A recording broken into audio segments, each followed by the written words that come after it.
Hello folks, remember me? It's Mike Cayley7 coming to you from my 2017 Ultra Limited with the Stage 4 upgrade. D&D billet cats. Can you hear them? And I'm using my Cena 10C camera. In case you're wondering what it was. I like the way it picks up the sound.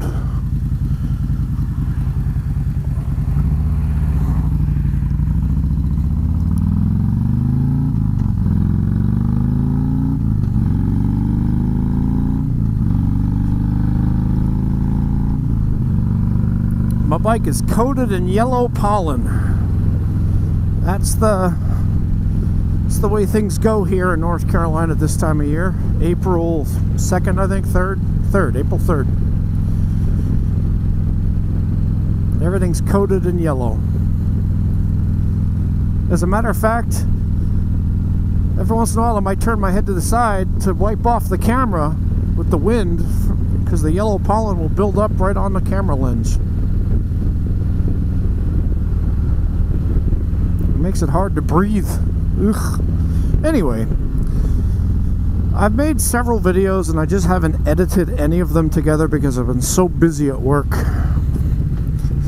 I haven't replied to any of my comments that I've been getting from my viewers. Thank you guys for watching. Thank you for subscribing and staying with me. I'm sorry that I have not been more communicative. You know, some people might subscribe thinking, oh, I'm going to get to see a video, and then all of a sudden I stop making videos for a couple of days or a week or 2 weeks, and people think, what the hell? Why did I subscribe to this guy? Sorry about that.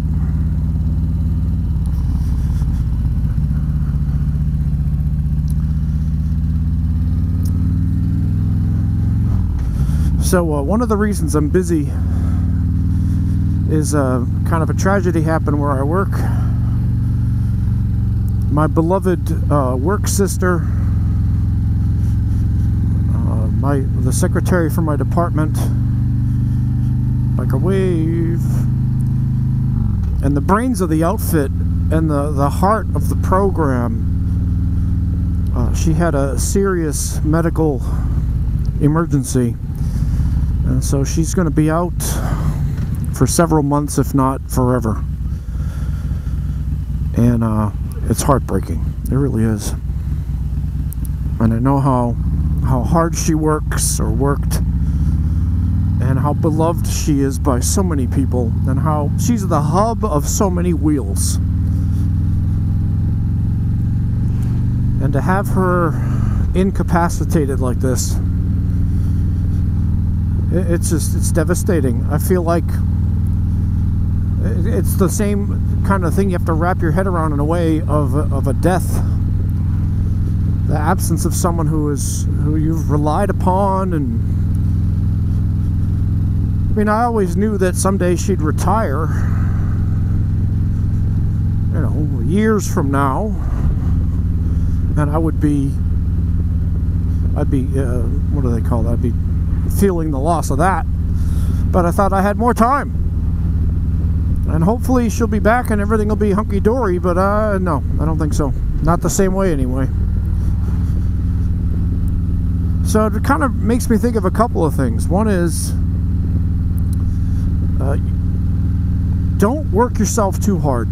That's one of the lessons I've learned from this. She worked herself to a frazzle and then went beyond even that. And part of the reason for what she's going through now is because she had too much stress, not enough sleep, too much work, and all the people who depended on her. She just became such a caregiver for everybody around her, and you just can't do that. You have to have space for yourself. So don't work yourself to death. You know, don't care yourself to death, because that is a problem.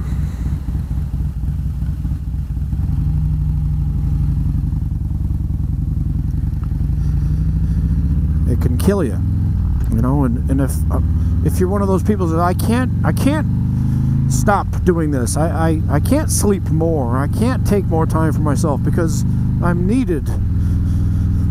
Well, if you go too far and you end up dead, or you end up, majorly incapacitated, then you're no good to anybody. Give what you can give, but don't give too much. Not to your own detriment. And that's the lesson for that. God, I feel so horrible about the whole thing. I feel kind of like I contributed to it. You start to think that a person is invincible, and I really started thinking she was invincible, and she wasn't. I miss her terrible. So there's that. And then another thing is the question of what makes you you. And I was thinking about this because of what happened. Your personality, your identity, your makeup, your soul, whoever you are, is a delicate web of interconnected neurons and electrical firings and brain chemistry and hormones, and that can be destroyed relatively easily, and then you're not you anymore. What happens to you? Where do you go? Like that movie regarding Henry, where Harrison Ford got shot in the head, and then he became a different person after he got back. He recovered, and he wasn't the same guy anymore. So where's the old guy? Or where's the old you? Where do you? What are your boundaries? What are the boundaries of your existence? And I'll give you another example. My dad. My dad was 74 when he died, and when I miss my dad, I miss all of my dad, of course, but if I had my dad back, if I could have my dad back, you'd have to ask, which dad do you want back? Do you want to have the 33-year-old dad? Do you want to have the 43-year-old dad? The 75-year-old, 74-year-old dad? Because he was very different at these different ages. So who are you really? You're different all through your life. And how easy it is to change who you are by accident and irrevocably. It makes you have a new appreciation for how fragile everything is. Your entire universe is just balanced on such small things as neurochemical firings. So it also makes you appreciate more what you do have, and you want to make the most of it because you never know when it's going to be gone. Not to sound morose or anything, but appreciate your life, your health, your friends, your family, your job if you like it. Watch out, Chucky. And as I've said in the past, you should revel in life. Don't wallow in it, because you never know. You never know. One morning you'll wake up and you're dead. Well, you wouldn't wake up, would you? Ha ha ha. All right, this is my Kaylee 7. Hoping you're well, and I'll talk to you later.